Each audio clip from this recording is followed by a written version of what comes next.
오늘은 어떻게 생각하면 말도 많고 탈도 많은 코 재수술에 대해서 설명드리겠습니다. 먼저 제가 좀 억울할 수도 있는 면을 말씀드리고자 하는데, 인터넷이나 이런 여러 매체를 찾아보면 코 수술은 한 번 했다 하면은 뭐 몇 번 재수술을 해야 된다든지, 아니면 10년 안에 반드시 변형이 온다든지, 이런 말들이 굉장히 난무합니다. 있는 그대로 말씀드리자면, 제 23년 성형외과 치료 동안 제가 코 수술을 한 후에 그 자체 부작용으로 인해서 재수술한 경우는 저한테서는 거의 전무합니다. 그럼에도 불구하고 이런 말들이 떠도니 참 난감한데요. 20년 경험을 돌이켜보면 다른 병원에서 오는 재수술 환자들이 대부분은 너무 무리한 보형물을 썼다든지, 아니면 자가조직에 대한 그 부작용이 상당히 많습니다. 얼핏 생각하면 자가조직이 참 좋은 것 같고 또 안전한 것 같기도 하지만, 제 경험으로는 연골 이식이나 이런 자가조직들이 훨씬 문제를 많이 일으키는 경우를 많이 봤고 실제 경험을 했습니다. 자가조직은 사실 거부 반응만 없을 뿐이지 생물이기 때문에 시간이 지나면 변형을 초래한다든지 주위 조직의 유착을 심하게 일으키고, 또 어떤 경우는 또 줄어들기도 합니다.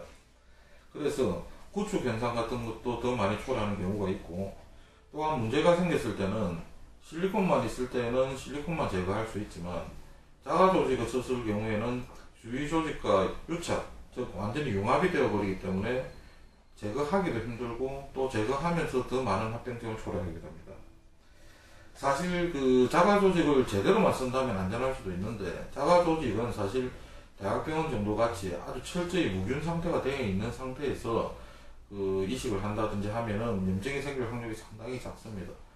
그러나 개인 의원이나 중소병원에서 아무리 철저히 소독을 한들 무균 상태에서 하기는 힘듭니다.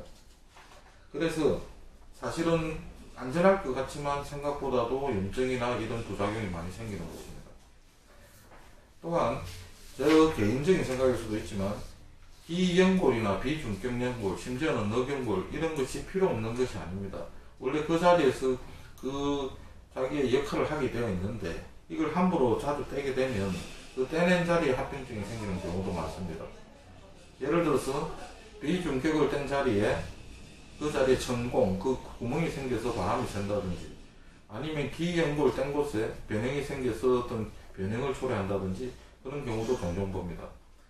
또 복코인 경우에 조금 오똑하게 하기 위해서 연골 이식을 무리하게 한다면 코는 오똑하게 될 수는 있지만 그 부피 자체가 상당히 크기 때문에 완전히 코봉이처럼 굉장히 코가 커져오는 경우를 상당히 많이 봅니다. 첫 수술도 마찬가지지만, 이런 재수술은 비전문이나 경험 없는 의사에게 하게 되면 더 변형을 초래한다든지 더 나빠지고, 나중에는 더 어떻게 손댈 수 없는 경우까지도 많이 봅니다. 저는 사실 솔직히 서울에 계시는 선생님들처럼 말투도 사근사근하다든지 그렇게 참 그런 편은 아닙니다.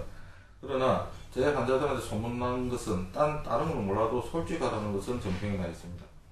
있는 그대로 말씀드리자면, 다른 병원에서 잘못돼서 제가 재수술을 한 경우에 20년이 넘도록 다시 또 그 환자가 재수술한 경우는 아직까지 단 한 번도 없습니다.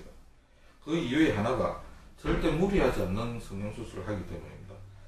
자가조직 이식은 정말 꼭 필요한 경우에만 해야 되는데, 대부분 환자분들이 다른 병원을 찾아가시면 자가조직 이식 권유를 많이 받을 것입니다. 연골이라든지. 그런데 정말 제 경험에 의하면은 그런 것이 더 훨씬 변형을 초래하고 합병증을 일으키는 경우가 많았습니다. 저도 자가조직을 많이 써보았고 오랫동안 너무도 많은 수술을 하였지만, 결론은 코 수술은 절대 많은 변화를 주면은 안 된다는 것입니다. 유명 팝 배우 마이클 잭슨 같은 경우도 보면 얼마나 훌륭한 의사한테 수술을 했겠습니까? 많은 죽는 날까지 부작용에 시달린 것은 너무나 무리하게 변형을 시키고자 했기 때문입니다. 따라서 경험 많은 성형외과 전문의에게 약간의 변화만 주는 코 수술을 하는 것이 가장 안전한 코 성형 수술이라 할 수 있겠습니다. 감사합니다.